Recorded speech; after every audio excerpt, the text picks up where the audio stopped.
Hey, everybody, how are you? You're probably asking the same question about me if you know my story. And if you don't, 2 weeks ago, while exercising, which is my normal routine, I could not do my normal exercise for more than 20 minutes without feeling just totally drained. No pain or anything, just exhaustion. So, having been experienced in all of that, I knew something wasn't right with my ticker. And 2 days later, I started having some discomfort and a little bit of pain, probably level one chest pain, which is nothing, but you know it. Um, so we went to the emergency room. I wasn't showing any sign of a heart attack, so they sent me home with instructions to call my doctor on Monday. So I did that. And last Friday, he took me in for a cardiac cath, which he went through my wrist. You can see the little hole right there. It's pretty neat. Um, and he found the blockage, and it was a pretty extensive blockage. um, the left anterior descending artery and the first big branch off of it each had about an 80% blockage in it. It looked sort of like a just like a big buildup straight down the line and then over. So because of the way he went through and the small size catheter that he used to go through your wrist, because usually they don't need, it's not a complicated surgery usually. This was. He couldn't do it then. So button me up, send me home. Somebody's messaging me. Button me up, send me home. We set up an appointment for the following Friday with the instructions just to chill, which is important because I had 80% blockage of the Widowmaker. So I'm like, okay, I can do that. I can chill. Sunday, things didn't look good, man. I started having level 3 or 4 chest pains, total discomfort all day long. Let's go. Back into the ER again. This time they didn't mess around. They was like, we're admitting you. We're scheduling your surgery for tomorrow. We're just doing this. I'm like, all right, sounds good to me. Let's do it. And on Monday, I went into surgery around 3 o'clock. The neat part is you're awake for the whole thing. It's pretty wild. I don't know if you ever had a cardiac cath done, but I was laying there watching the monitors as they were shooting the dye in. I could see my vessels. I could see the blockage. I could see all of that. It's really crazy. Um, but, and I watch it on purpose because I'm nuts, but that's just me. And I saw them, talking about ballooning it and then putting the stents in, and then they push the dye and you can see the whole thing flowing again. So now I know I'm good. And spent 2 restless nights in the hospital. And the problem is when they go through the femur, you have to lay still for at least 5 hours after they take the catheter out. And they can't take the catheter out till the blood thinners they use work with you.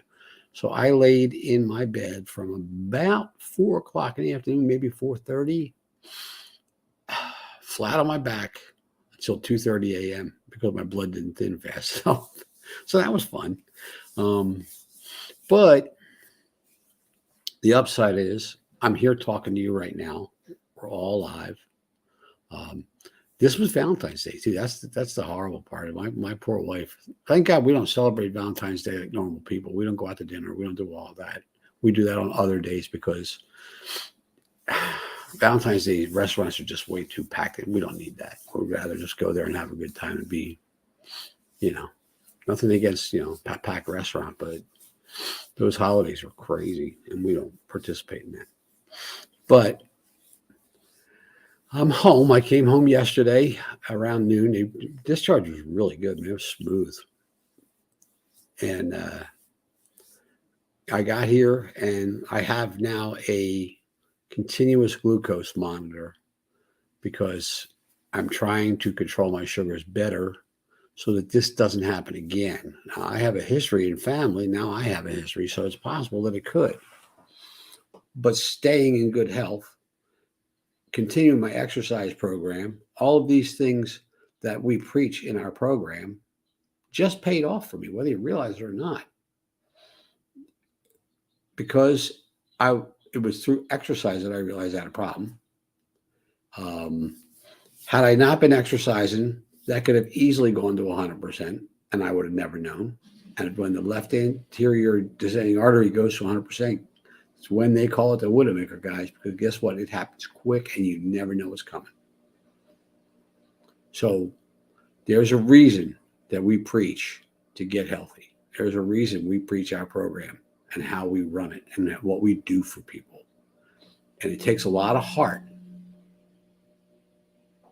to face yourself and say, all right, I can do this or I can't. But here's the thing. We're here for you. We want to help. We would love to share this program with you and get you to where you need to be to keep yourself going and alive for a lot longer. Because whether you know it or not, eventually, like if you're a parent right now, your children are going to grow up and have grandkids. I'm going to hit you blunt because guess what? I don't have any grandkids yet. I want to be alive to see that. I want to be alive. I'm 62 years old and I got 4 stents in my heart now. My plan is to be alive long enough to see my grandkids graduate from college. I don't have any yet. So that means I got to work my butt off to make sure I'm in the best physical condition I can be, in a healthy state of body and mind that I can be, and that I'm present in my life every day. And that's what we teach in our habits. So there you go. I'm here. It's still ticking. Surgery went pretty well, thank goodness. And I'm not going to lie to you and say I didn't have like really weird thoughts about all of that going south. I mean, I don't think we all would. But here's what I didn't do. I didn't let it make me nervous. I didn't let it scare me. I didn't let it make me sad. I didn't let it get me down. I'm sure we all have apprehensions.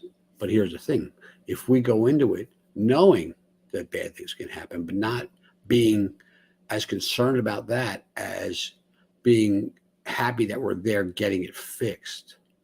I know that doesn't make sense, but I'm not talking about like a positive attitude, like nothing bad's ever going to happen, because that's a lie. We lie to ourselves when we say that to ourselves. Can you imagine if I said I'm never going to have another heart attack? I said I'm going to try to prevent it. I've always said that. I had a heart attack in 2009, and I always said I'm going to try to prevent having another one. Well, luckily, it didn't have another one. I had a blockage, but I did not have a heart attack. And that saves. I can still exercise. I got to go do therapy. He wants me to do 3 days a week therapy. I can do that. And then I'll be right back out on the lake this summer. I guarantee it. Getting my exercise in. I'll be doing everything I need to do to stay healthy so that if and when the next one comes, I'll see it early. I know I have a problem and I get it dealt with. And that's what happened here. And that's the beauty of it. Like I'm grateful for our health program. They brought me to the place where I am today. And if I can share that with you and teach you to do the same thing, that would be everything to me. So thanks for watching. The reason I have to do this and then share it as a video in that other medium called Facebook is because I am blocked from going live on Facebook. I don't know why. There's no reason. I didn't do anything. I don't have any warnings on my account. I don't have nothing. But they blocked me from going live. Oh, well. We overcome. That's why I have a YouTube account. All right, guys. And if you want to watch more videos about what we do, go to the YouTube account. They're all there. All right. Love you guys. Take care of yourselves. Be the best you can be. We'll talk to you later.